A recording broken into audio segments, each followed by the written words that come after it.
Olá, pessoal, tudo bem? Eu sou o professor Leandro Cortioli. Hoje nós estamos com a professora Ana Zeifer. Ela vai falar conosco a respeito de justiça social e direitos humanos no contexto latino-americano. A professora Ana, ela é pós-doutora pela Escola de Altos Estudos, Desigualdades Globais e Justiça Social, Flaxo Brasil e Universidade de Brasília, UNB. É também doutora pelo programa de filosofia da Pontifícia Universidade Católica aqui do Rio Grande do Sul, minha colega, inclusive, enquanto cursamos doutorado junto, é graduada em Direito e ela é professora do programa de pós-graduação estrito sensu em Direito, mestrado e doutorado em Direitos Humanos e do curso de graduação em Direito da Unijuí. Vou passar a palavra para o Conrado para dar as boas-vindas para a nossa convidada e formular já aí, iniciar o nosso bate-papo. Boa noite, Ana. Muito obrigado por ter aceito o nosso convite. Boa noite, Leandro. E a nossa conversa anterior estava tão animada e agora, então, agora nós vamos aprofundar, então, né? E tem dois temas, assim, que eu acho que são centrais, pelo que nós conversávamos, assim, que tu tens te dedicado academicamente com bastante intensidade, que é a desigualdade e a pobreza. Na América Latina, né, que eu tenho, pelo menos foi assim, o teu ponto principal, né?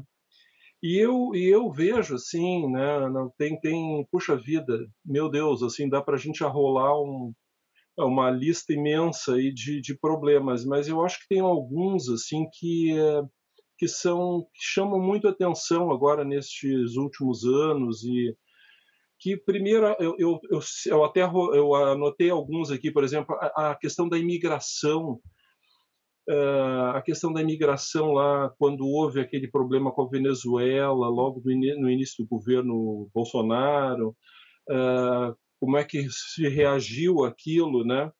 Nós temos as questões agora dos povos indígenas, da extração dos solos, da questão das reservas, aquilo que foi conquistado com tanta luta e agora a gente vê assim tudo tão fragilizado, né? E aí entra a questão do meio ambiente e que se abraça com a favelização que nós observamos na América Latina, né?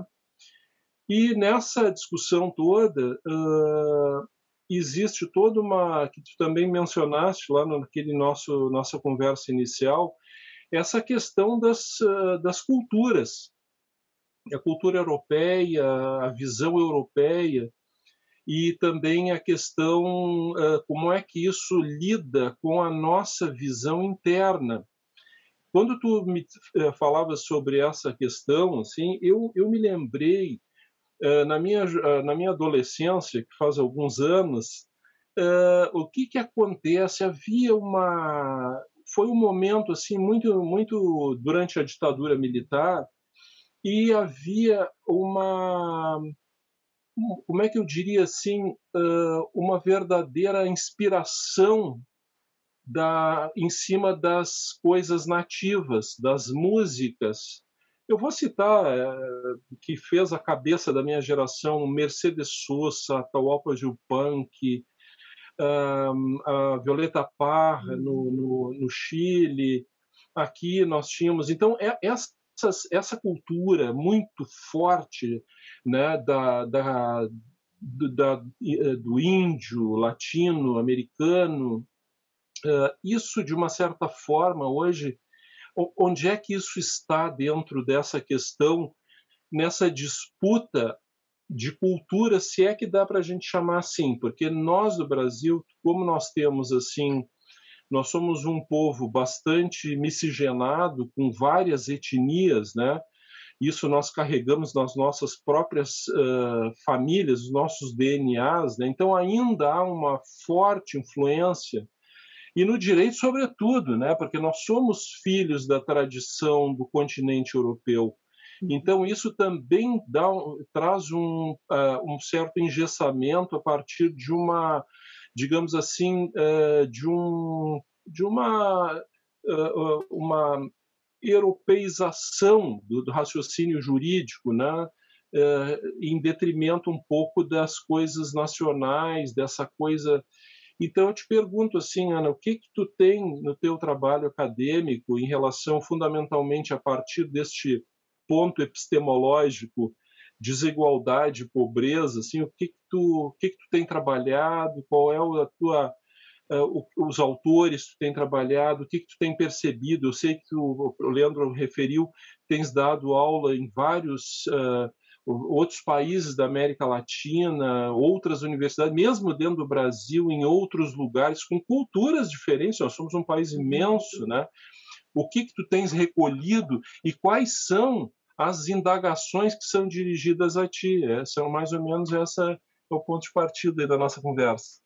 Bom, então, olá, colegas. Agradeço o convite feito pelo Leandro, pelo Conrado. Fico muito honrada, então, de estar aqui nesse momento, compartilhando esse espaço com vocês, né? Um espaço de diálogo, na verdade. Bom, Conrado, eu acho que foi um grande desafio pensar a América Latina e, principalmente, pensar a justiça na América Latina, né? E como tudo isso aparece, na verdade, nas minhas pesquisas, nos meus estudos, naquilo que eu venho desenvolvendo hoje, né? Então, durante o doutorado, eu trabalhei com um autor chamado John Rawls, né? E esse autor, então, me levou a pensar e entender toda a estrutura, a conceituação, a forma de ver a sociedade, a organização, mas uma visão mais neocontratualista com relação a isso. Quando eu cheguei no programa de pós-graduação em Direitos Humanos, eu senti um grande desafio, que era olhar para a nossa realidade, a realidade da sociedade latino-americana.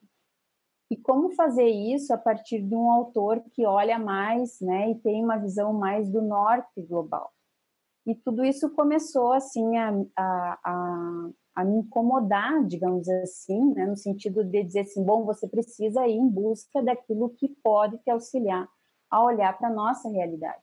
E aí, claro, eu tive contato, quando estudei o John Rawls, tive contato com a Amartya Sen, tive contato com a Martha Nussbaum, né, e contato com colegas que estudavam a questão de gênero, que também me chamou muito a atenção, porque a Martha Nussbaum é uma autora que trabalha também, faz essa discussão nas obras dela. E aí também cheguei numa outra autora, que talvez vocês conheçam, que é chamada Adela Cortina, né, que é uma autora espanhola que também olha para essa realidade latino-americana, né? O que eu posso dizer dos autores, então, tanto a Amartya Sen, a Martha Nussbaum ou a Adela Cortina, são autores que trabalham a partir de uma teoria do norte global, mas quando a gente olha para a Amartya Sen, ele está olhando para o seu país de origem, né, que é a Índia. Então, ele já tem uma vinculação com todos aqueles problemas que nós enfrentamos aqui. A desigualdade, a pobreza, né? Lá tem a questão das castas e tudo mais. Então, são discussões que ele vai fazendo. E a Martha Nussbaum, como ela toma como ponto de partida também as discussões do SEM, e aí trabalha uma lista de capacidades, que a Amartya Sen chama de capability, tudo isso vai influenciando, então, todas essas discussões. E eu chego na Adela Cortina, então, que trabalha uma discussão na obra dela de 2017, que é o termo aporofobia, que é o rechaço ao pobre. E todos esses autores, então, começam a me fazer, então, pensar, bom, a realidade latino-americana pode ser pensada a partir da ideia de desigualdade e de pobreza, né? E o quanto isso impacta na vida dos indivíduos, na questão do bem-estar, que para a Amartya Sen é extremamente relevante, e uma outra questão que é a liberdade, né? Que todos os autores que a gente estudou, né, Leandro, lá na nossa disciplina com o professor Tadeu Weber, passava por essas discussões sobre igualdade, liberdade, autonomia, né? Que são discussões que a filosofia política faz. Então, Conrado, tudo isso me chamou muito a atenção. Só que também há uma limitação com relação às discussões feitas por esses autores. Por mais que eles entram um pouco mais, são mais próximos do que o John Rawls, das discussões que a gente faz aqui, né? Eles também sofrem uma limitação no sentido de olhar a nossa realidade de uma forma mais atenta, porque eles olham também a partir, né, de outro país, de outras questões que envolvam lá a teoria deles. E aí, quando você olha para a América Latina, quando você me falava agora, há uma diferença enorme no tipo de pessoas que habitam, né, esse espaço geográfico, né, esse território, né? E a forma de exploração não é uma forma de exploração que se dá da mesma forma que em outros países. É diferente tudo isso, né? Então, como encarar essa realidade? E aí, então, eu, na verdade, foi para mim um desafio, né? E por isso, quando eu entrei no programa, eu criei um grupo junto com outro professor pesquisador, né? Que é um grupo de pesquisa vinculado ao CNPq chamado Direitos Humanos, Justiça Social e Sustentabilidade, porque não tem como trabalhar justiça social na América Latina sem pensar também a questão da sustentabilidade, né? Então, todas essas questões vão passando pelas minhas pesquisas hoje. A minha inserção nessas discussões em outros países, como o Equador, a Colômbia, a Argentina, o Paraguai, né, quando eu faço as minhas falas, ministro as minhas aulas, vão no sentido de pensar mesmo essa realidade. Quais são os grupos que estão sendo impactados por essa realidade, né? Por essa questão da desigualdade, da pobreza, né? A questão do meio ambiente. A gente sabe que o meio ambiente, a violação do meio ambiente vai afetar significativamente quem, né? Quem são os grupos que serão mais atingidos? São aqueles grupos que não têm as mínimas condições de viver dignamente, né? E uma proteção maior por parte do Estado. Então, eu acho que tudo isso colabora, né, para essa caminhada que eu venho fazendo nas minhas discussões. Eu ia te perguntar, assim, de fato, mesmo na América Latina, as realidades são bem diferentes, né? A gente estava conversando com o professor Mário, que é professor de Direito no Uruguai, a gente estava falando sobre direito penal e direitos humanos, e os problemas deles são completamente diferentes dos nossos, né? Assim, inclusive a realidade presídica, que normalmente se associa direitos humanos à questão carcerária. E lá, eles têm um outro enfoque quando vão falar de direitos humanos e direito penal, porque os presídios, pelo menos assim na capital, têm uma condição humana, uma condição de preservar a dignidade humana dos presos, que é diferente. Então, o problema é completamente diferente e o enfoque é dado completamente diferente. Como é que tu acha que essa questão, assim, na América Latina e no próprio Brasil, como o Conrado colocou, eu acho que você também colocou, né, que são realidades tão distintas, né? Por exemplo, a questão dos venezuelanos, quando começaram a migrar aqui para o Brasil, né? Deu toda aquela confusão, mas atingia lá Boa Vista, os estados do norte que eram fronteira, né?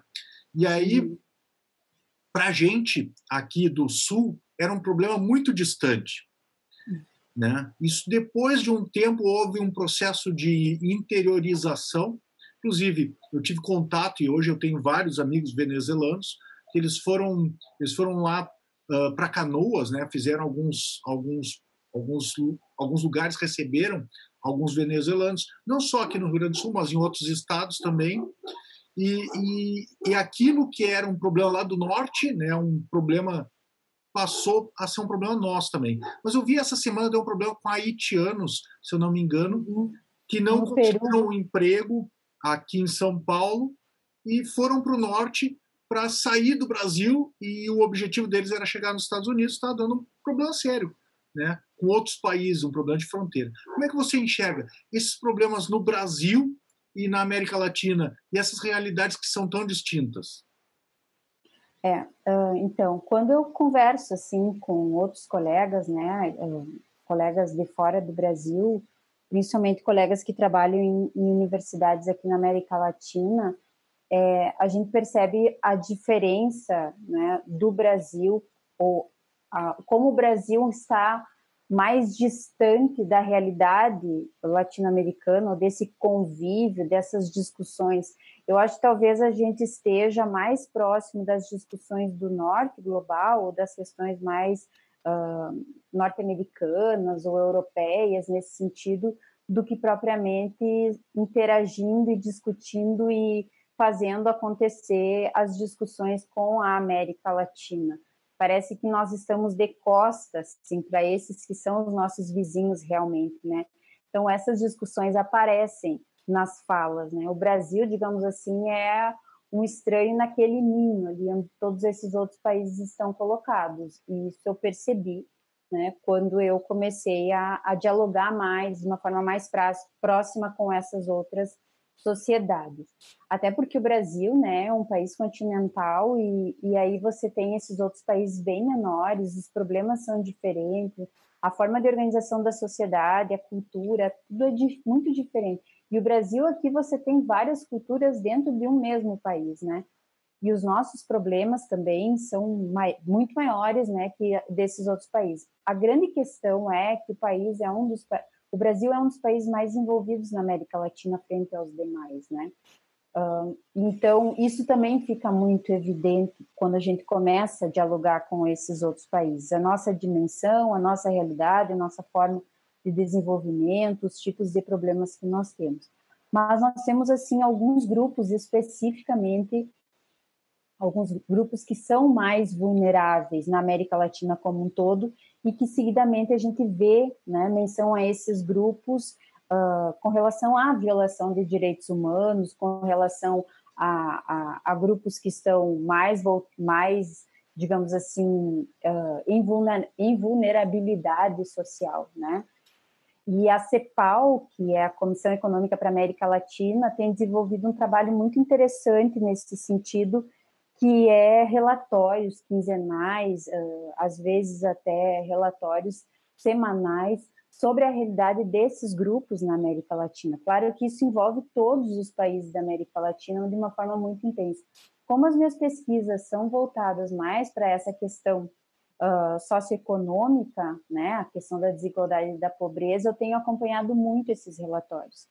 E esse ano da pandemia, o ano de 2020, esses relatórios eram quase que quinzenais. E aí, então, a gente teve, assim, relatos, informações, dados, né, quase que difíceis de acreditar, né, o quanto determinados grupos foram impactados por essa realidade, por tudo isso que vocês estão falando. Até esse grupo que você mencionava, Leandro, era um grupo que saiu de São Paulo, foi para a divisa lá no norte, né, do Brasil com o Peru, estava tentando entrar no Peru, né, de uma forma ou de outra, para tentar se refugiar nesse período de pandemia, e não foi permitida a entrada deles, né? A polícia, então, impediu a entrada desses. Eram haitianos, na verdade. E eu vi essa notícia até hoje, me chamou muita atenção, porque tinha diversas mulheres grávidas e crianças muito pequenas, assim, né, envolvidas naquele conflito, né, onde as pessoas realmente não sabiam para onde ir. E vi o comentário também de algum deles que estavam tentando ir para o norte, então, na tentativa de arrumar melhores condições de vida. E aí a grande pergunta que eu sempre me faço, assim, e levo para as minhas discussões até em sala de aula é como que a gente vai pensar em liberdade se a gente tem fome, né? E como que os sujeitos pensam em liberdade, pensam em autonomia, pensam em dignidade se eles têm fome? Eles não têm esse pensamento, né? Então é um olhar, assim, muito atento, necessário por parte dos estados para que a gente consiga fazer esse processo de inclusão olhar de uma forma mais intensa. Na América Latina, nós temos alguns grupos especificamente, né, segundo os últimos relatórios, que estão mais nessa condição de vulnerabilidade, né? O primeiro grupo, por incrível que pareça, são as mulheres, né? Porque na América Latina, as mulheres são, digamos assim, na grande maioria, chefes de família. E são aquelas também, além de manter economicamente a família, elas exercem o cuidado de todos os outros membros da família, sejam crianças, jovens, pessoas com deficiência, né?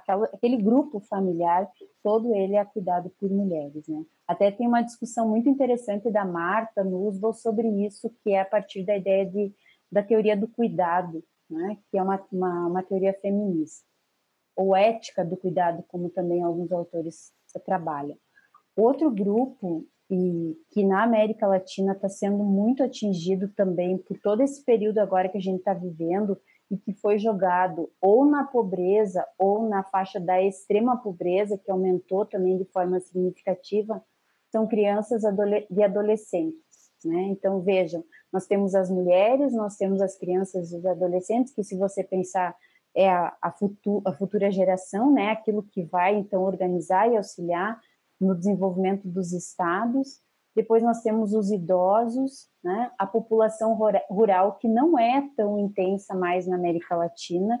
Por incrível que pareça, hoje a América Latina ela deixou de ser rural, né? A grande maioria das pessoas hoje já vive em cidades. Se eu não me engano, são 80% ou 85% das pessoas vivendo em cidades, e aí entra naquela discussão que o Conrado fazia lá no início, né? Como pensar a questão da sustentabilidade, a questão ambiental, a questão da organização das pessoas, né, nesses ambientes, né? Se a maioria está vivendo numa cidade, o que precisa uma cidade pensar para que todos os sujeitos vivam de maneira digna, né? E aí, por outro lado, entra nessa questão da cultura, né? 10% da população é indígena na América Latina, né? Isso significa mais ou menos 60 milhões de pessoas nessa condição. Então, quer dizer, nós precisamos pensar, né, que é um território, uma região, assim, diferente, né, de outros estados, de outros territórios, de outros ambientes, e que, para fazer a inclusão, para promover um desenvolvimento, né, que busque incluir o maior número de indivíduos, o trabalho é enorme, né, e as discussões passam por tudo isso que os autores como Amartya Sen, Martha Nussbaum, a própria Bela Cortina colocam, né, a necessidade de se pensar, sim, a organização das sociedades para que as pessoas possam viver dignamente. Sem falar, né, ainda a questão dos trabalhadores informais, a questão da população afrodescendente, né, que é 21% da população na América Latina, mais que a população indígena, certo? E também as pessoas com deficiência, que aí tem essa questão da presença das mulheres no cuidado desses grupos. Então, o desafio, né, para pensar essas sociedades assim, é enorme, né?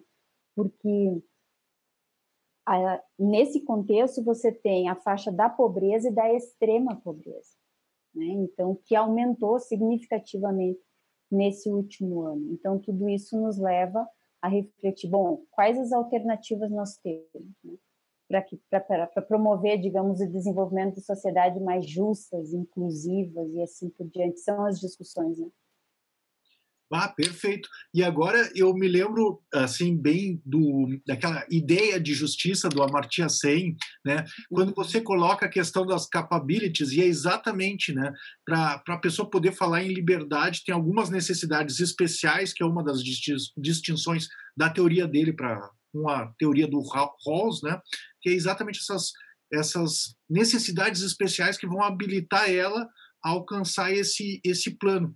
E eu acho que você tem plena razão de moderar essas teorias da justiça, como você diz, do norte, para aplicá-las aqui, porque tem especificidades, né, inclusive em termos de necessidades, e aí a realidade do SEM é muito mais próxima da nossa, em que pese ainda ser um pouco distinta, né, é muito mais próxima, que ajuda a temperar essas teorias da justiça. Me diz, tu estava nos falando há pouco, antes da gente começar a gravar nossa conversa, a respeito da descolonização e da decolonização, né, da cultura. Como é que você faz esse tempero das teorias da justiça, que são fruto de ideias elaboradas pela sociedade americana, para a sociedade americana, que nem o Rawls, que assume que é uma teoria da justiça para os americanos, né? Assim, pelo menos inicialmente, depois vem o direito dos povos, mas é uma teoria da justiça que fecha muito, pelo menos em uma teoria da justiça, com a sociedade americana. A gente tem autores europeus também, né? Como é que você faz esse tempero das teorias da justiça aqui para os problemas de direitos humanos e os problemas sociais da América Latina? Então, quando eu comecei a pensar essa questão dos direitos humanos, né, e estudar os direitos humanos na América Latina, eu recorri a um autor, talvez conhecido de vocês, chamado Herrera Flores. O Herrera Flores, ele não trabalha a divisão dos direitos humanos, aquela clássica, tradicional, que nós conhecemos, que nós estudamos, que é uma visão liberal dos direitos humanos, né? Porque a teoria crítica na América Latina também faz uma discussão com relação a isso. Ele trabalha a ideia de dignidade, né? Os direitos humanos como dignidade. E eu acho que isso está tanto em Rawls, né? Não uma discussão tão intensa dele, porque só aparece isso, os direitos humanos são discutidos por ele na última obra, Direitos Povos, de qualquer forma, né? Ele também trabalha essa questão da dignidade, mas no Amartya Sen isso é muito forte, na Martha Nussbaum, o conceito de pessoa em si, o conceito de pessoa na Martha Nussbaum, né? Essas discussões que a própria Della Cortina faz, todos passam por essa ideia de dignidade. Então, quando a gente olha para essa realidade latino-americana, nós estamos falando da organização da sociedade. E a organização da sociedade latino-americana é uma organização feita a partir de uma colonização, né? E isso é importante de se pensar, né? Hoje a gente fala tanto em racismo estrutural, né? Mas também existe aqui desigualdade estrutural, pobreza estrutural. São coisas que estão aí desde o início e que nós nunca enfrentamos, né? A gente faz medidas paliativas, faz políticas públicas, às vezes sem pensar muito se essa política pública vai ou não vai atingir os seus objetivos, e essa é uma questão muito importante também de se pensar na América Latina, né? A forma como os governos se organizam, como eles investem no desenvolvimento dessas sociedades e assim por diante. Então, Leandro, eu acho que pensar as teorias decoloniais, né, que é uma segunda parte da pesquisa que eu vou desenvolver ao longo desse ano, comecei um pouco ano passado, mas que esse ano provavelmente vai se tornar mais intenso, não significa você, por isso, decolonial, não descolonial, né, adotando uma postura de uma autora que é a Catherine Walsh, ela fala em decolonial, né? Então, você pensar, bom, as teorias do Norte, elas me auxiliaram a pensar as realidades, a justiça, a desigualdade, a pobreza, a questão do desenvolvimento, né? A questão política, mas elas vão até um certo ponto. Dali em diante, eu preciso, né, de outra forma, um outro olhar sobre a nossa realidade que me habilite a pensar, então, quais as alternativas possíveis para discutir, né, as nossas questões. Por isso que, digamos assim, eu jamais vou rechaçar aquilo que a minha essência, né, e que não adianta, tudo isso foi construído a partir de uma visão de mundo, né, de conceitos que a gente traz do norte global. Mas também existe hoje muitas discussões interessantes no sul global, talvez um autor que inaugura essa discussão, que não é do sul, mas é do norte, que é o Boaventura, né? Mas aí entram todos os outros autores que fazem essa discussão, que levantam essa problemática, né? E pensar a realidade latino-americana é pensar que, sim, fomos frutos da colonização, sim, fomos explorados, temos muitas questões estruturais que precisamos enfrentar, né? E que, por isso, então, precisamos pensar, olhando um pouco para aquilo, para como nós nos desenvolvemos, né? E o que nós precisamos, até a partir de agora, pensar a respeito da nossa sociedade. Sabes, Ana, assim, eu tenho observado, assim, na verdade, faz tempo que eu tenho pensado muito, assim, nessa questão, porque toda essa questão da desigualdade, né, que a gente foca aqui, e hoje nós observamos isso também, esse cenário, claro, que com as suas próprias características na Europa e nos Estados Unidos mesmo, né, mesmo. Uhum. Então, o que tu tens nos Estados Unidos? Nós temos os latinos, né, de povos de todos os lugares querendo ingressar, e povos, inclusive árabes, né, diariamente essa tentativa de ingresso nos Estados Unidos. E na Europa, a mesma coisa, né? Muitas pessoas da África, muitas pessoas ali da Líbia, de outros da Síria e outros países em virtude da guerra, etc. e tal, né? E aí isso traz uma reflexão assim, que é um problema nosso, velho conhecido, mas pouco debatido, não evidentemente no âmbito acadêmico, eu acho no âmbito mais amplo, que é o problema das diferenças. Eu vou usar um termo, mas num outro sentido, né, um termo assim heideggeriano, que é a diferença ontológica, né? Essas diferenças quase que ontológicas que são observadas em virtude do quê? De dois aspectos, né? Da colonização, que tu mencionaste, e da escravidão, né? Uma vinculada à outra aqui, né? E obviamente que as colonizações, de modo geral, tinham essas visões ontológicas em degraus, né? Então, os nativos, eles sempre foram vistos assim como ontologicamente inferiores, né? E essa visão ontológica, ela é muito mais forte do que a gente possa imaginar. Eu vi esses dias assim um repórter nos Estados Unidos, brasileiro que mora há anos lá, dizendo que não adianta, você pode ter toda a aparência de um indivíduo lá bem do norte da Europa, com sobrenome europeu, e se você é brasileiro, você é latino.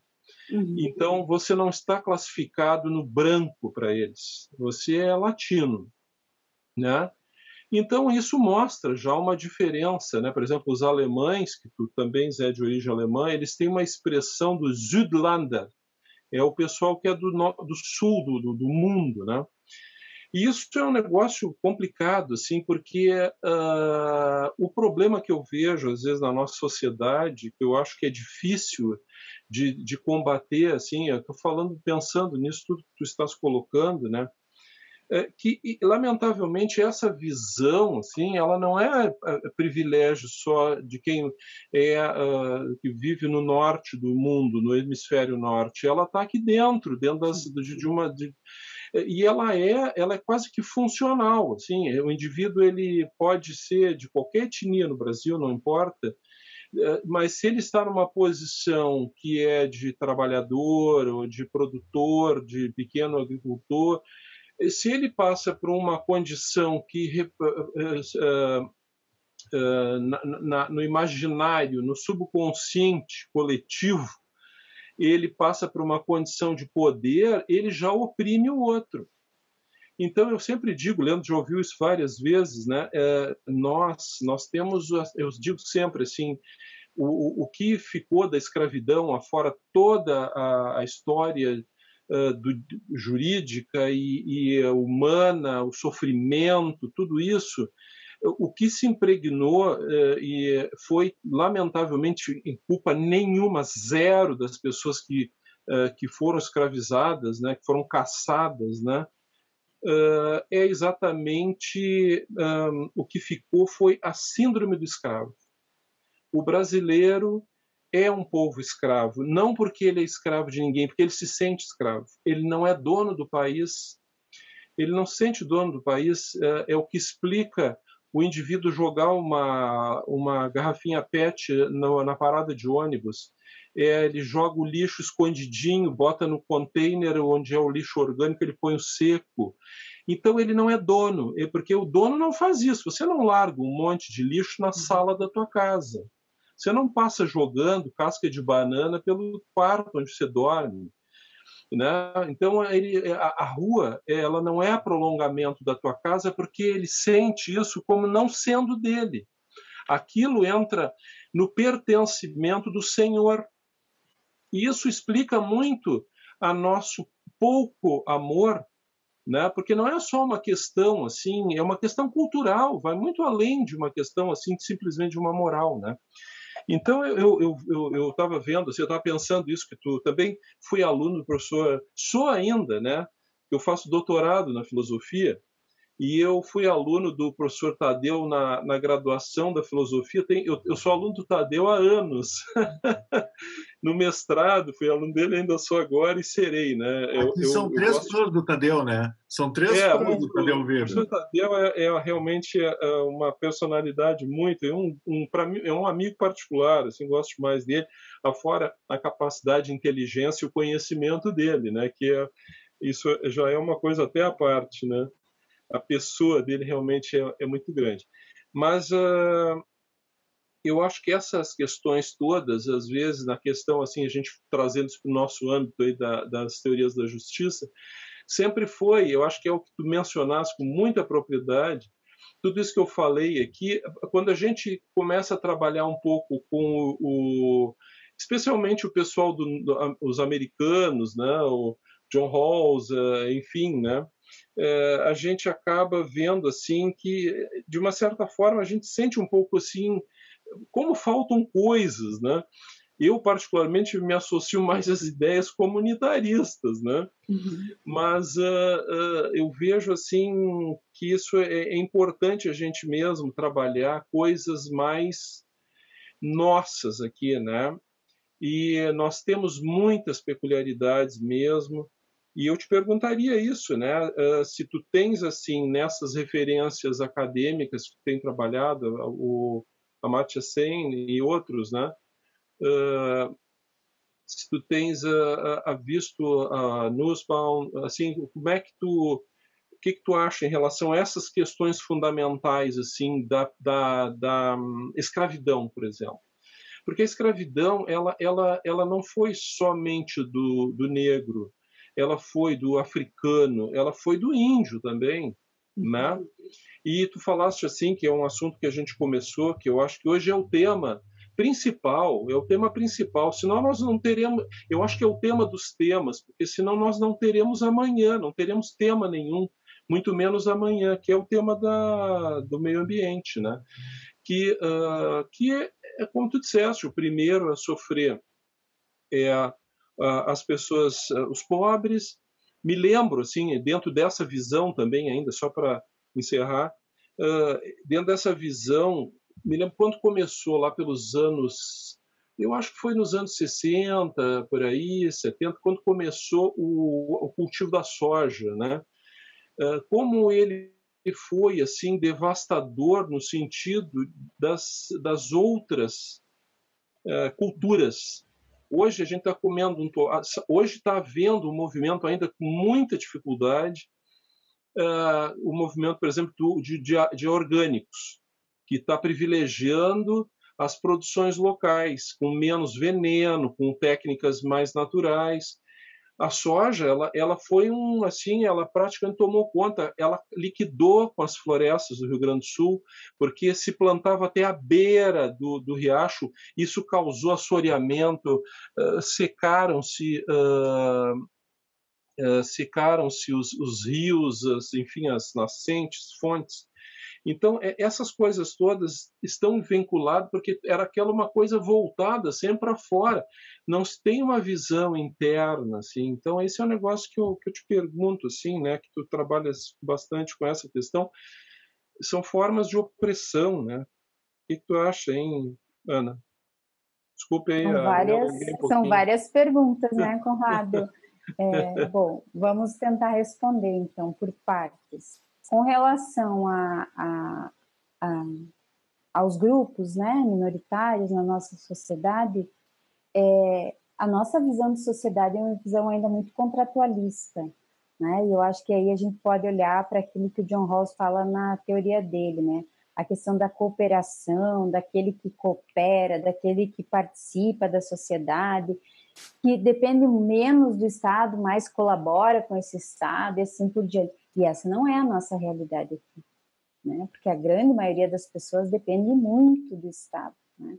E aí a gente pode puxar um pouco aquela ideia da Della Cortina, que eu acho que essa talvez seja uma das questões mais interessantes dessa autora, né? Quando ela fala de aporofobia, que é odiar, rechaçar o pobre ou o inconveniente. Ela estava falando na teoria dela, ela fala sobre os migrantes, né? Mas nós podemos olhar ao longo da obra dela que isso não se dá só com relação a esses grupos, né? E há muitos outros grupos na sociedade que estão nessa condição de mais depender do Estado do que propriamente colaborar com esse Estado, né? E essa é uma questão que gera, né, questionamentos. Bom, como que o tempo todo esses grupos vão ficar dependentes desse Estado, né? Então, essa ideia de aporofobia, eu acho que é uma ideia muito presente na nossa sociedade, porque nós temos, sim, essa visão contratualista muito, é parte ainda das nossas organizações, né, no sentido de dizer, sim, devemos cooperar, sim, devemos ser participativos, sim, devemos estar, né, nesse contexto de cooperação mútua, dependendo o menos possível, né, desse Estado. Mas não é bem assim quando a gente olha para a nossa realidade, né? É preciso, muitas vezes, para que as pessoas tenham um mínimo de dignidade, se garanta bem-estar, é preciso que o Estado, sim, olhe para essas pessoas. E pode ser que essas pessoas nunca vão dar esse retorno para o Estado, nunca vão cooperar, e sim, muito mais vão depender, né? Então, eu acho que isso também é uma questão que nós devemos enfrentar.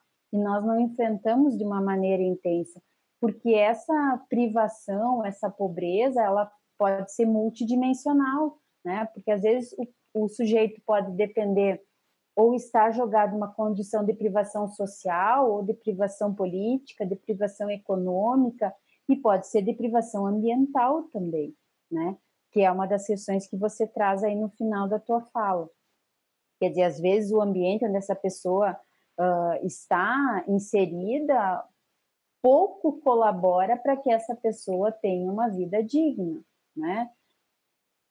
Os bolsões de pobreza, né, o afastamento de determinados grupos do convívio social, segregando grupos em favelas, na periferia, afastando, isolando, excluindo, isso nada mais é do que uma espécie de aporofobia.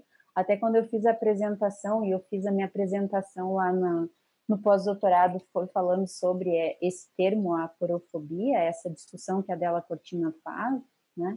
O Brasil é essa realidade que nós temos, né? Aquele que é inconveniente a esse sistema articulado, organizado por essa sociedade, ele é segregado, né? E isso envolve, aí vem o que a gente falava antes, já no início, né, das nossas discussões, esses grupos minoritários, ou que hoje a gente vê muitas discussões em torno dos negros, né, dos indígenas, daquelas pessoas que realmente precisam ser olhadas de uma forma mais atenta. Mas, Conrado, então, passando um pouco para essa discussão do meio ambiente, né, que é uma outra questão que você perguntava, existem na América Latina duas discussões, assim, com relação à forma como você convive com outras espécies, né, ou vive nesse ambiente. Uma é aquela que pensa a ideia de bem-estar, né? E essa é uma visão assim trabalhada tanto por autores do Sul quanto do Norte global. E a outra é a questão do bem-viver, né? Talvez vocês já tenham ouvido falar, que é uma cultura andina, né? Uma filosofia andina que possibilita você pensar e viver e conviver com as demais espécies de uma maneira mais harmônica, né? E há toda uma discussão, eu tentei enfrentar já essa discussão lá no meu pós-doc, mas eu achei, Leandro, que ela está mais para uma discussão de doutorado do que pós-doc, que a gente tem menos tempo para fazer essa discussão, que é essa relação entre bem-estar e bem-viver, né? Como que a gente olha para isso? Se é possível haver uma conexão com essas duas formas de viver em sociedade, né? Garantir o bem-estar ou viver a partir de uma filosofia que é a filosofia do bem-viver. Então, Conrado, quando a gente pensa hoje nessa questão, como vamos, digamos assim, desenvolver sociedades sustentáveis para as próximas gerações, que tipo de sociedade nós queremos deixar, né? E se nós realmente estamos fazendo esse papel que nos cabe agora, de preservação, de convívio com outras espécies, né? Essa é uma questão que foi enfrentada pela Martha Nussbaum na Teoria da Justiça dela, acho que é o último capítulo da obra dela, ela fala sobre isso, né? Mas hoje, falando assim da América Latina como um todo, essa filosofia do bem viver é muito intensa quando se fala de meio ambiente, né? Não existiria. Aí se fala em decrescimento, em pós-extrativismo, tantas outras discussões que hoje está se fazendo com relação a isso. Então, eu acho que pensar a justiça hoje, colegas, ela não é algo assim isolado de todo esse contexto, né, que nós estamos aí inseridos. É pensar desigualdade, é pensar pobreza, é pensar meio ambiente, é pensar grupos minoritários, é pensar cultura, são diversas questões que envolvem hoje pensar o que efetivamente seria uma sociedade justa e inclusiva. Maravilhoso, Ana. Você abriu nossos horizontes. A gente conversou com uma juíza, a doutora Patrícia, que ela estuda direito ambiental, inclusive, a respeito disso aí, né? E cada vez mais me parece que o problema ambiental é um problema relacionado diretamente ao problema político, ao problema social, ao problema econômico e ao problema da teoria da justiça, de fato, né? É uma coisa, eu acho que o Rawls não tinha visto essa perspectiva, mas me parece que, e pelo menos de duas formas já da tua conversa, né? Primeiro, eu acho que tem uma questão que tu chamou a atenção, que 80% da população da América Latina já mora em cidades, e há um problema ambiental na cidade, né? Porque o meio ambiente não é só floresta, né? É o meio ambiente aqui, né? Porto Alegre, né? Como nós vamos habitar bem aqui, como nós vamos viver bem aqui. E temos o rio aí também, né? O Rio Guaíba, né? No caso, você está em Ijuí agora ou está onde? Sim, estou em Ijuí, isso. Então tem toda essa questão ambiental da cidade, que é onde as pessoas moram também, né? Não é só uma questão da floresta, mas também pensando na floresta agora, né, a gente sabe que resolver muitas vezes o problema da floresta ou do pampa gaúcho ou digamos assim, dessa parte não urbana, né, é também dar condições sociais para aquelas pessoas de viverem bem lá, né? Porque você não adianta querer proibir o cara de realizar uma atividade extrativista, uma atividade potencialmente poluidora, uma pessoa que está numa situação de carência e não dá outra forma de ganhar o pão dele, né? Você tem que resolver o problema social. E as duas coisas acabam interferindo na sociedade, na política, na economia e no Brasil mesmo, né? Acho que não são problemas distintos. Se a gente for pensar em termos macro sobre o nosso problema em termos de países da América Latina, passa por isso aí resolver também, e são problemas conectados, né? Então, não sei se poderia nos dar mais alguma eu acho a respeito. Eu acho que o problema é o modelo de desenvolvimento, né? O Amartya Sen, no livro dele, Desenvolvimento como Liberdade, já chamava atenção com relação a isso. E tem um outro livro também, agora do Amartya, não me vem o nome desse outro livro também, que Glória Incerta, né? Que ele fala também dessa questão do meio ambiente. Mas, assim, o problema é o modelo de desenvolvimento, né? Um modelo de desenvolvimento que não busca a autonomia no sentido do sujeito ser livre, mas o livre, o autônomo no sentido de promover dignidade, bem-estar, qualidade de vida, né? É um modelo de desenvolvimento que joga o indivíduo naquela condição. E talvez aquela seja a única condição, se não é mostrado outra condição, aquela única condição de sobrevivência, né? Então, é mais ou menos como eu falava antes, como você vai pensar em liberdade se você tem fome, né? Então, como você vai pensar num modelo de desenvolvimento se aquele é o único modelo que chegou até você? Então, essas questões precisam ser analisadas, né? Que tipo de modelo? Por isso que tem algumas discussões, tem um livro de um autor chamado Acosta, que ele fala muito nesse modelo de desenvolvimento, um modelo de desenvolvimento diferenciado que é pós-extrativista, né? Um modelo que ele chama de decrescimento, porque não tem como você estabelecer aquele modelo que se tinha de desenvolvimento altamente exploratório de tempos atrás.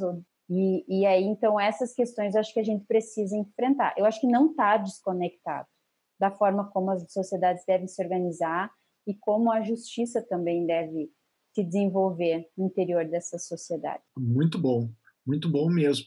E me diz uma coisa, quando você coloca assim, quando o Conrado estava falando da escravidão, né, e isso não só a questão da violência, mas como algo que acaba marcando a nossa sociedade, né?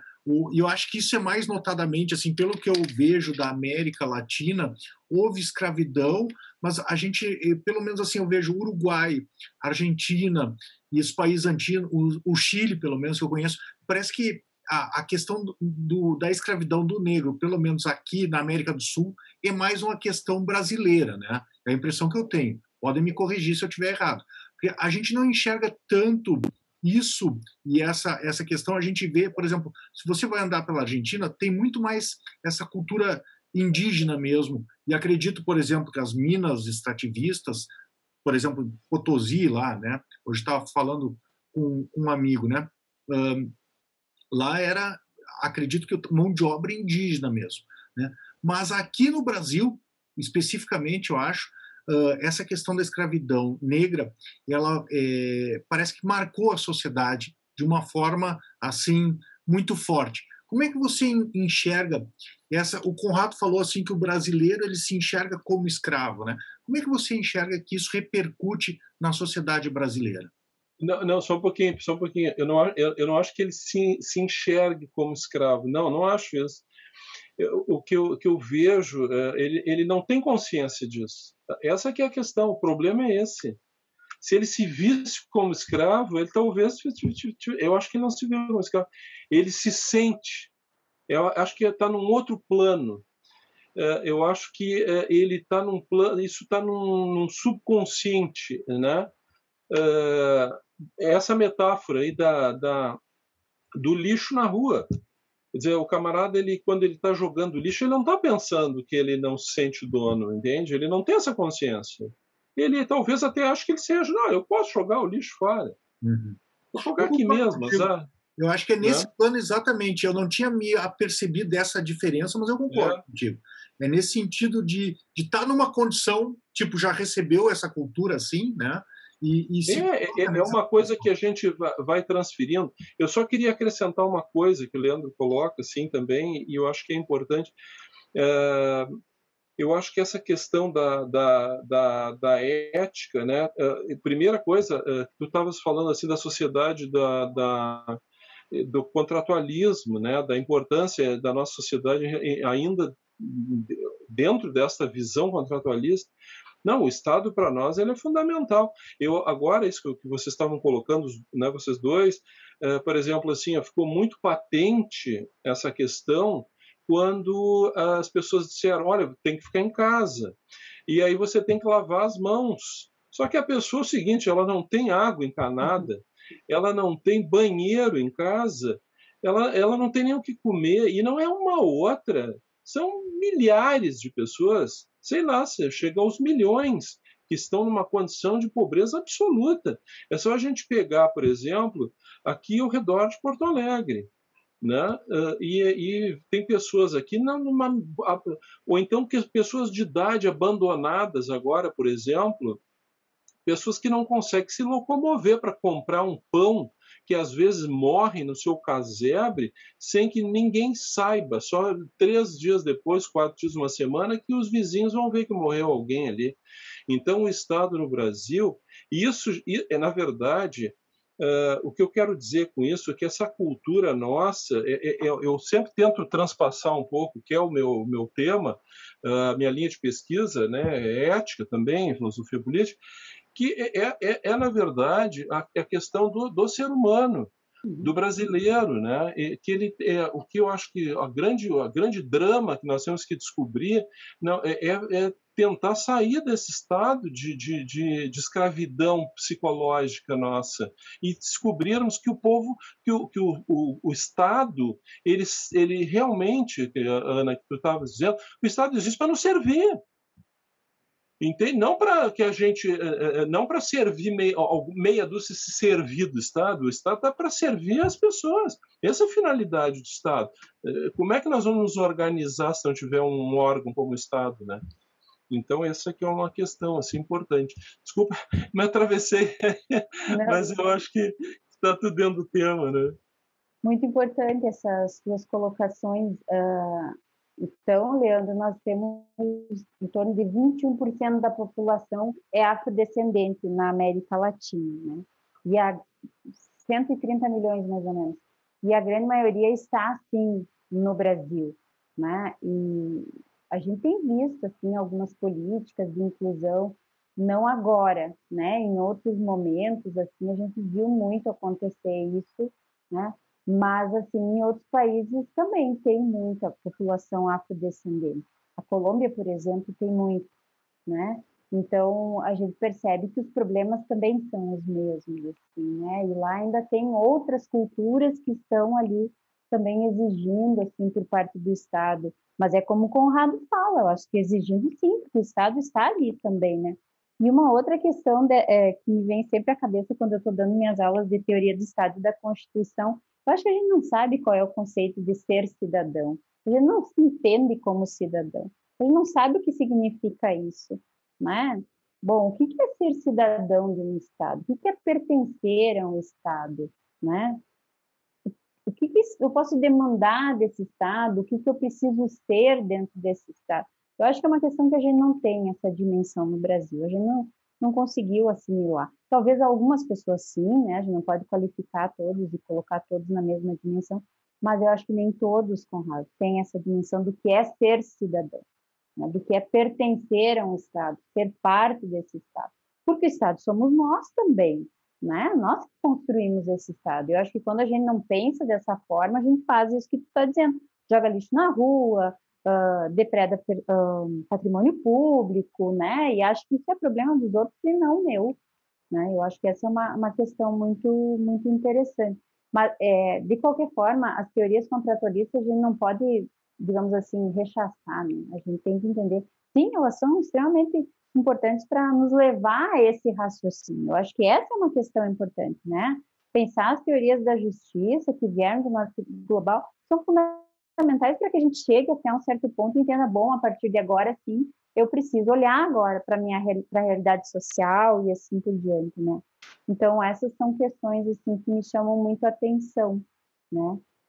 Às vezes as limitações que nós temos para olhar para a nossa realidade, mas o quanto essas teorias colaboram também para que a gente consiga avançar nessas discussões, né?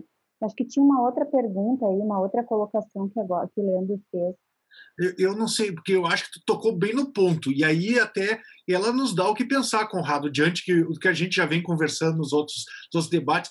Tem essa questão da escravidão, e eu estava, enquanto ela falava, tem um outro ponto que talvez a gente pegou pelo lado assim de sermos, né, se colocarmos nessa posição de escravos, mas você tem razão, eu acho que é uma questão talvez também de não saber o que é ser cidadão.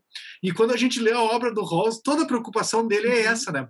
E aí tem uma questão, e aí eu concordo assim contigo nesse ponto, assim, acho que eu concordo com tudo que você falou, eu acho que você bateu bem, né? Tem, por um lado, o não saber ser cidadão, que seria o contraponto disso que tu coloca, Conrado, mas também é curioso agora pensando que, por exemplo, eu acho que nós ganhamos também a nossa independência, né? É diferente, eu ia falar do caso americano, porque os americanos, eles tiveram um regime de escravidão, né? E há uma segregação racial e há uma cultura racista muito mais forte que a brasileira, assim, né? É muito mais radical lá. Só que ao mesmo tempo eles têm essa cultura de cidadania, né? Então, talvez por ter assim muito sangue jorrou para eles conquistarem a independência deles e conquistarem a cidadania deles, né? Foi uma coisa muito houve muitas lutas, inclusive depois houve a Guerra Civil também nos Estados Unidos. Então a cidadania foi uma coisa construída e conquistada. Para nós, a gente continuou recebendo do Estado essa condição, né? Então veio a corte para cá, né? E depois houve a independência, mas não houve toda essa situação, ou pelo menos os gaúchos aqui teve a Revolução Farroupilha, mas não foi na mesma dimensão, não foi na mesma dimensão dos americanos. Eu acho que o nosso processo de se tornar uma democracia, E a gente não construiu essa noção de cidadania mesmo. Eu gostaria de te ouvir um pouco e de como isso influencia na questão dos direitos humanos. Você acha que influencia? Eu acho que sim, influencia muito, né? Até quando você estava falando agora, eu acho que a gente se acordou, talvez, como ser, pelo fato de ser cidadão do Estado, com a Constituição de 88, né? Eu acho que esse é o grande marco do nosso Estado, se a gente for pensar, né, Leandro? Porque se tu olhar para a história das constituições brasileiras, é algo sempre dado, me parece assim que nunca teve aquele envolvimento da sociedade em torno, né, daquele documento. Alguns grupos, sim, participaram, mas não de uma forma tão intensa como foi a Constituição de 1988. Por isso que a gente hoje protege tanto, principalmente nós, do direito, e as pessoas que estão mais ligadas com relação aos direitos humanos e também aos direitos sociais como um todo, né? Porque a gente tem uma preocupação na manutenção, no fortalecimento, né, e na observância e eficácia desse documento, porque há toda uma condição também de que ela nos coloca, talvez, nessa condição de um Estado democrático de direito, que talvez é uma realidade, assim, é um Estado muito jovem, na verdade, se a gente analisar isso, né, o Estado brasileiro nesse sentido. E claro que a gente sabe que isso também não é algo assim tão estável, como falávamos no início das nossas conversas, né? A gente vê essa onda autoritária, que não é algo que está acontecendo só no Brasil, está acontecendo em outros estados, é uma onda que vai e que vem, a gente viu os Estados Unidos, né? Voltar agora, dar um passo atrás, entender que aquilo não era saudável para a sua democracia e assim por diante, né? Mas eu acho que isso também é importante. E os direitos humanos, a grande questão de falar de direitos humanos no Brasil, e isso eu escuto de alunos entrando no curso de direito. Falar em direitos humanos é falar em direito de preso, direito de minorias. Não é o direito de todos os seres humanos. As pessoas ainda não conseguiram entender isso. E fica ainda. Isso é o senso comum, né? Aquela discussão que gira na sociedade, fomentada por discursos de ódio e assim por diante. E a gente vê todo dia isso em sala de aula, quando os alunos estão chegando no curso de direito, e não precisa ser só em sala de aula, em ambientes que você circula, muitas vezes você escuta isso também. Então, a batalha e a luta é diária, né? Para o fortalecimento dos direitos humanos como um todo. Assim, ó, o que tu tá falando eu senti na pele, né? Acho que o vídeo meu mais polêmico aqui de todo o canal foi um vídeo que eu resolvi fazer sobre direitos humanos. Olha, não imagina, e deve ser o vídeo com mais dislike que eu tenho lá. Porque você não agrada ninguém falando de direitos humanos no Brasil, sabe? Assim, todo mundo reclama dos direitos humanos, é impressionante. Agora eu tô tentando fazer um trabalho de dizer assim, pode ser algo bom também, né? Sabe? Mas um outro ponto, assim, que aí talvez eu divirja, pelo menos da visão que tu nos apresenta agora, é em relação à Constituição de 1988. Eu concordo contigo no sentido de que foi um primeiro passo em relação à democracia, né? E um primeiro passo em relação a criar essa identidade cidadã. Lembra, eu acho que o Ulisses Guimarães falava, e eu não sou tão antigo assim, né? Falava que era a Constituição Cidadã, né? A de 88, né? Mas o que acontece? O problema é que eu acho que a ênfase, que é exatamente o que o Conrado coloca, né? E a ênfase ainda dessa Constituição de 88 é muito nos direitos. O que ela vai me dar? Sabe? Essa mentalidade ainda do que eu posso tirar disso aqui, sabe? Já que eu não sou dono disso aqui, o que eu posso tirar? Quando você conversou, no começo da nossa conversa, agora mesmo, né? Há pouco você falava assim da questão de como contribuir com a sociedade. E a ênfase, pelo menos, teria que fazer uma outra leitura da Constituição para ver se ela é realmente parcial, sabe? Mas quando eu vejo a Constituição, eu vejo sempre nessa defesa dos meus interesses, no máximo dos meus direitos, sabe? E um pouco o judiciário teve responsabilidade nisso, e os advogados também. Digo por quê, né? Eu me lembro que logo que saiu a Constituição de 88 tinha essa discussão de acesso à justiça, né? Tem um dos incisos lá do artigo 5º que diz que a justiça deve se garantir o acesso à justiça, isso é uma condição de direitos humanos, deve ser gratuito, né? A caso da JG, ou do benefício da justiça gratuita, né?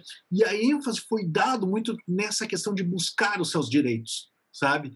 E me parece que a condição de cidadão, né, o status de cidadão, não é só a pessoa que busca os seus direitos, mas é o que está disposto a contribuir também. E eu acho que esse é um grau de maturidade da cidadania que é um pouco mais exigente. É aquele que está disposto a dar em troca. É o cara que, de repente, por exemplo, nos Estados Unidos, obteve sucesso profissional e depois devolve para a comunidade, seja com uma biblioteca, seja com alguma coisa. O cara tá disposto a ajudar, né? Existe no Brasil também, não vou dizer que não, né? Existe, mas aqui a gente não vê isso como algo disseminado, assim, e as pessoas ainda assim não veem isso como algo... Não, o valor de bondade me parece que não é a mesma coisa, né? Quando, sabe, né, assim, parece que lá eles têm isso mais na massa do sangue, que nem dizia um advogado com quem eu trabalhei, né? Já está imbuído no corpo. Não sei, gostaria de te ouvir a respeito disso, né? Deixa eu fazer um comentário antes, assim, porque eu tenho que divergir, né? Eu vou abrir a divergência, não sei se eu vou seguir uma linha. Não, é que assim, ó, eu não tenho essa visão que a Constituição só trouxe direitos. Eu não tenho essa visão. Eu não acho que... Porque eu acho que as obrigações elas são implícitas. A Constituição tem que trazer direitos. O que ela vai trazer? O que ela tem que obrigar é o Estado. O Estado, talvez, o que eu acho que ficou assim na Constituição, isso eu acompanhei bem, porque eu sou antigo, e eu posso dizer isso, né? Nós tínhamos uma ditadura com uma Constituição com várias... Era uma colcha de retalhos, né? A última era de 67, e aí nós tínhamos ali uma Constituição totalmente antidemocrática, e que depois, quando veio, todo mundo queria. Houve, de fato, assim, eu acho que o que talvez... Eu não estou dizendo que a Constituição não tenha equívocos, não tenha, não é isso, é uma Constituição maravilhosa, não é. Ou o tamanho dela já diz que ela não é, né? E todo mundo começou o ato das disposições transitórias ali, a gente já vê o tamanhão daquilo ali. E então tem coisas, assim, mas eu acho que algumas coisas não se concretizaram, nunca se levou até a cabo a Constituição. Esse é que eu acho que é um grande problema. Eu não acho que precisa mudar nada. Eu acho que o Estado ele ficou um Estado... não é um comunismo, como algumas pessoas acham que a Constituição virou, não é um Estado totalmente liberal, houve um equilíbrio dentro que era possível, evidentemente, na época, mas que com plenas condições de desenvolvimento. O Estado ele tem que ser social, e eu acho que nessa parte eu vejo assim que ele a Constituição tenta colocar coisas fundamentais, proteger a saúde pública, educação para todos. Eu acho que a Constituição brasileira ela tem coisas maravilhosas que não foram levadas a efeito. Então eu tenho medo desse discurso de minimização porque só trouxe direitos. Lógico, as pessoas... Tem gente debaixo da ponte. Tem gente que não tem direito nenhum. Como é que tu vê, por exemplo, assim, eu sempre digo, meus vizinhos aqui, têm vários cachorros, eles estão agitados. Não, o que eu vejo, assim, a discussão acaba caindo na história do presídio, porque o presídio é a metáfora viva da sociedade brasileira. Porque a questão toda é o seguinte, eu sempre coloco essa questão, por isso que eu trago sempre ela à baila. O brasileiro ele não chegou a se desprender hoje quase que subconscientemente de um indivíduo escravizado. Então, para nós, não nos agride a consciência ver o indivíduo vivendo como, eu não vou dizer um animal, porque às vezes eu amo os animais, então já me toca também nessa parte. Mas você vê um ser humano vivendo 2.000 homens com 4 banheiros, dormindo em pé, porque não consegue sentar no chão. Isso, de uma certa forma, o escravo não é um indivíduo que está lá dentro, é aquele que pensa que aquele que está lá está merecendo aquilo, viver daquelas condições. Este cara é o escravo, porque ele vê no ângulo do senhor.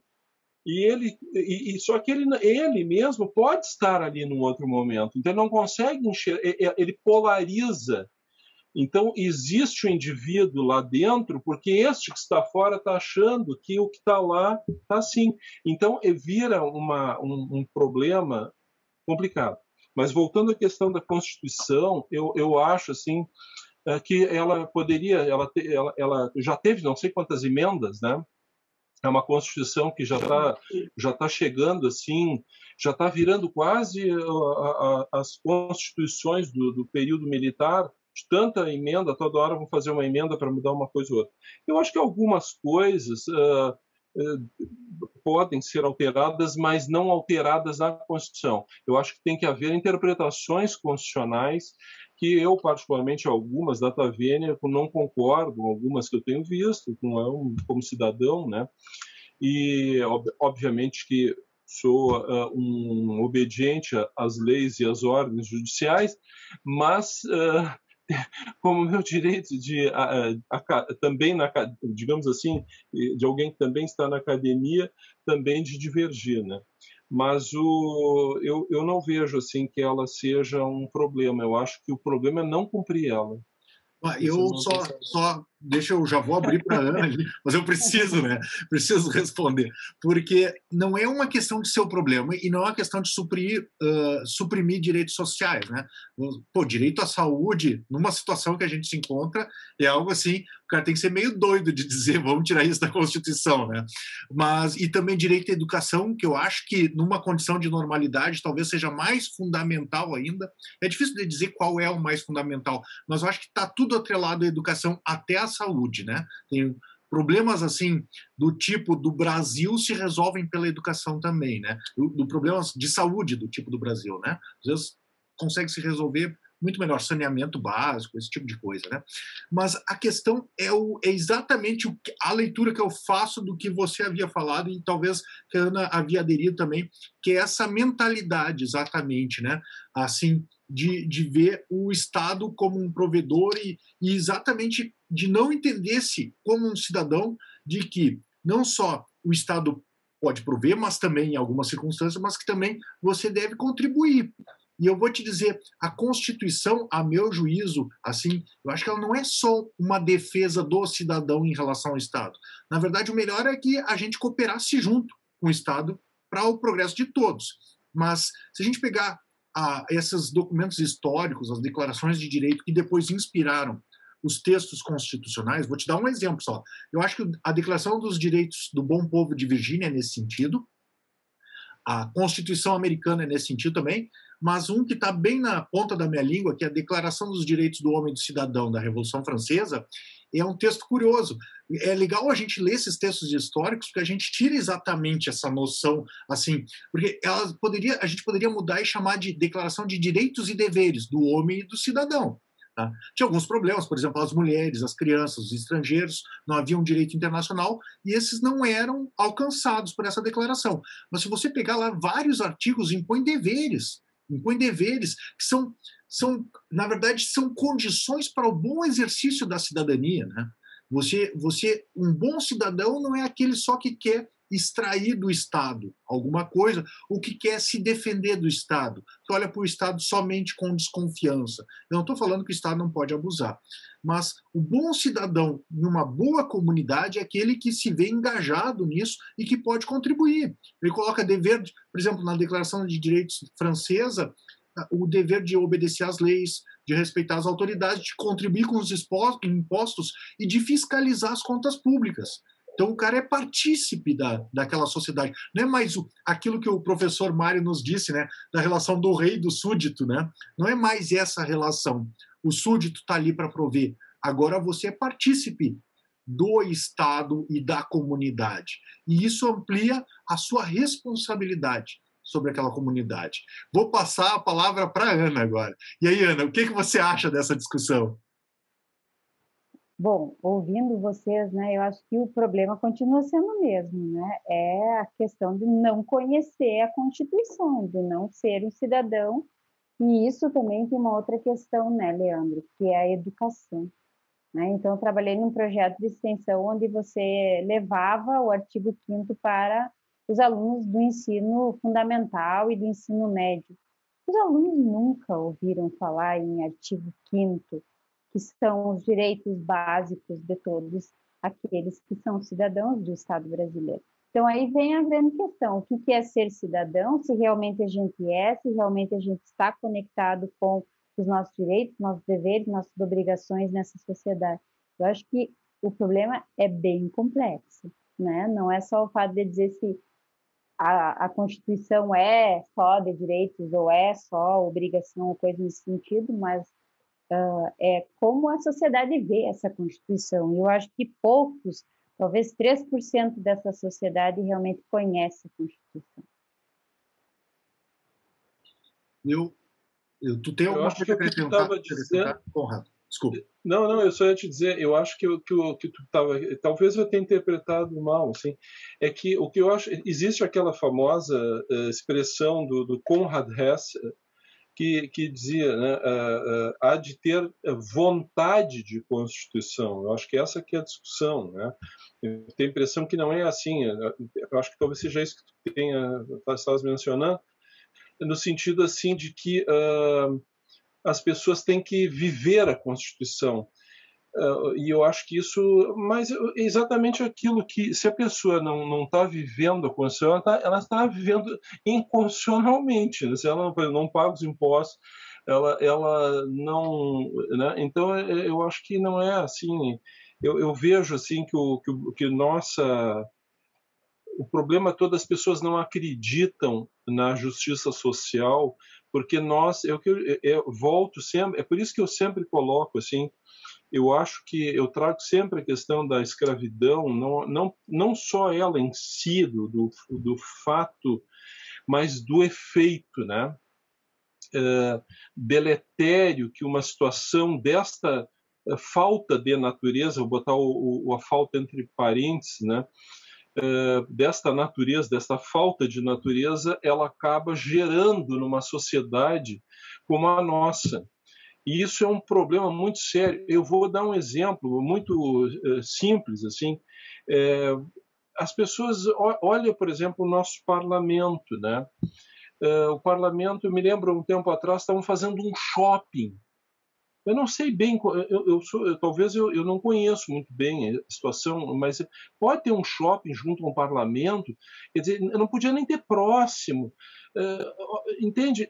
São coisas assim, são distorções que eu vejo numa sociedade, um isolamento psicológico absoluto de um país.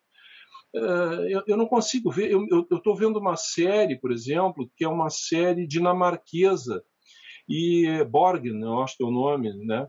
E ali houve uma situação em que o político ele tinha um cartão corporativo e a mulher dele fez umas compras ali e aquilo virou um escândalo. Aqui nós nem sabemos quanto é que foi gasto nos cartões corporativos. Então eu digo, isso é um problema constitucional, sabe? Isso é um problema inconstitucional. Quer dizer, é óbvio que isso aí é um abuso num país miserável, em que tem uma parcela, quantos por cento dessa população não tem o que comer? Esses dias, então as pessoas acabam vivendo num paralelo. Eu vou dar um exemplo aqui. Esses dias eu soube que a prefeitura fez o que é possível, proibiram a atividade do flanelinha. E aí, qual é a sanção? Multa. Então, onde é que está o problema? Olha, a partir do momento em que você não pode simplesmente abrir uma barraca na frente da porta do Palácio Piratini para vender cuia, o Estado tem que resolver os problemas. Senão, cada um faz o que quer. Então, o que acontece é que os problemas estão no outro patamar. Eu acho que os problemas são de não cumprir a Constituição. O Estado não cumpre a Constituição. As pessoas estão passando fome. Há direitos básicos de saúde, educação. E isso não é cumprido. Por quê? Mas por que não é cumprido?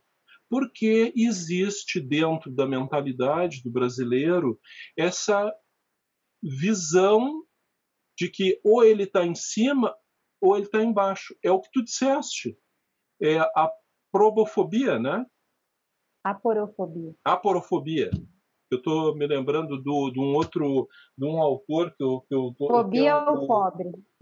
é Fobia ao do pobre. sim, não, é que eu me lembrei de um outro negócio do Sloterdijk, que é uma outra expressão que ele usa, parecida, assim, que me lembrou. Sacou.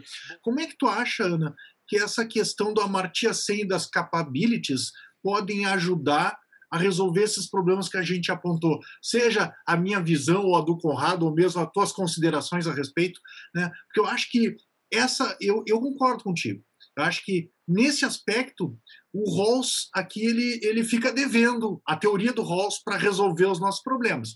E o Amartya Sen ele consegue dar um passo além, talvez até pela realidade dele, que, de fato, em termos de cidadania, porque a ideia dos dois é construir um cidadão, então, e levando em consideração esses aspectos individuais, essas necessidades, no caso do Amartya Sen, né, essas necessidades individuais que impedem o exercício da cidadania e a própria liberdade da pessoa, né, a autodeterminação e a autonomia da pessoa. Como é que você acha que isso pode influenciar aqui, assim, e pode ajudar, né, a justiça social em termos do Brasil e os direitos humanos? Sim. Então, só complementando um pouco daquela ideia ali que o Conrado traz, eu acho que houve, na verdade, uma naturalização, né, das desigualdades, da pobreza, das injustiças, né? A gente naturalizou tudo isso. A gente acha normal alguém estar ali no meio da rua, deitado, né, sem ter o que comer, uma criança lá no semáforo pedindo esmola, ou um flanelinha nessas condições para tentar sobreviver, e ainda a gente acha que sim, está tendo bom senso tomar uma atitude de impedir a pessoa de trabalhar. Deixa eu só fazer eu não posso perder é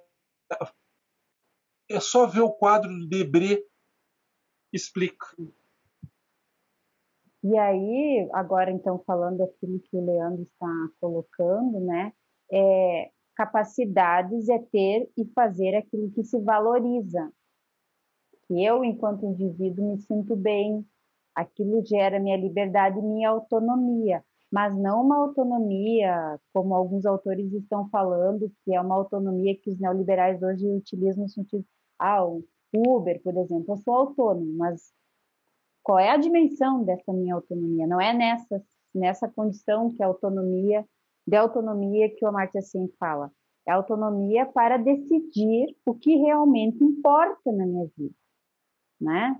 Não, isso não tem a ver só com renda, né? Tem a ver também com bem-estar, com a qualidade de vida, com aquilo que eu quero para mim, aquilo que eu escolho, né? Então, eu acho, Leandro, que não é todo mundo que tem essa liberdade que o Amartya Sen fala, porque ter liberdade é poder escolher aquilo que você valoriza para se sentir bem. E olhando para a América Latina, quantas pessoas estão nessa condição, né? Se nós temos hoje 34% da população vivendo na faixa da pobreza e quase 14% da população vivendo na faixa da extrema pobreza. Então, que liberdade é essa? Que autonomia é essa? Que dignidade é essa que nós falamos enquanto professores, enquanto pesquisadores, né? Será que isso é possível de compartilhar com esses grupos que estão jogados nessa condição? Então, era mais ou menos isso, né? É uma reflexão bem intensa. Não é para ser decidida e nem resolvida. Parabéns, adorei. Adorei mesmo a nossa conversa. Então, eu vou ver. Conrado, tu quer deixar uma palavra final? Acho que nós já vamos aí uma adiantada hora. Eu só quero agradecer a participação, então, aí o convite, eu ter aceito o convite, a professora Ana, e foi excelente a nossa conversa, e quem sabe aí quando, num pós-pandemia, a gente possa, todos nós, nos encontrarmos, né, passando esse momento aí para até umas discussões mais, enfim, pessoais, assim, né. Obrigado, Ana, viu? Eu que agradeço. Ana, você gostaria de deixar uma palavra final para o pessoal que nos assiste aí?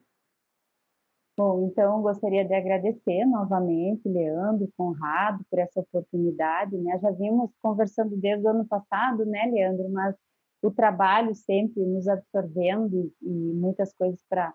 Nesse momento de pandemia, vou confessar para vocês que eu trabalhei muito mais, talvez, que em outros momentos, porque a universidade veio para dentro dessa sala aqui, né? E para que a gente conseguisse vencer.